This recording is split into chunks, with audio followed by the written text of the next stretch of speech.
Africa has become the most sought-after continent globally, a repeat of the scramble for Africa in the early 17th century. In recent times, world leaders have shown more interest in coming to Africa than going elsewhere.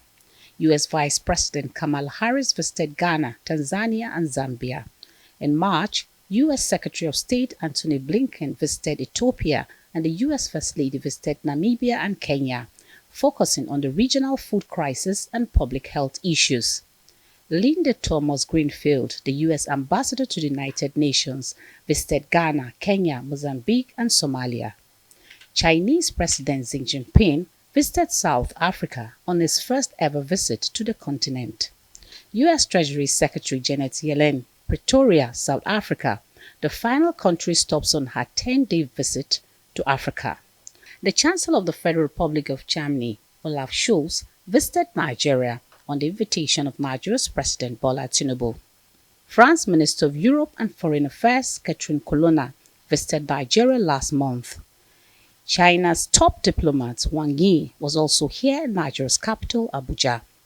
Earlier in September, Deputy Secretary of Treasury Wale Adeyemo, the highest-ranking Nigerian-American official in the Biden-Harris administration, was in Nigeria.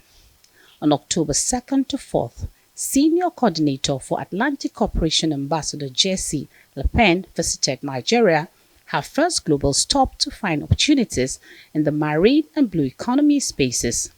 What is the interest and the objectives? Too many conferences organized by these world powers seeking partnerships with Africa. African Summit, Turkey African Summit, US African Summit, AU-EU Summit, Forum on China-Africa Cooperation, UK-Africa Investment Summit, Tokyo International Summit, Russia-Africa Summit, Africa-France Summit, India-Africa Summit, G20, and a host of other conferences. However, these conferences intend to build further relations with Africa, but none of them are held in Africa. These are questions begging for answers. What are the opportunities that these countries are looking for?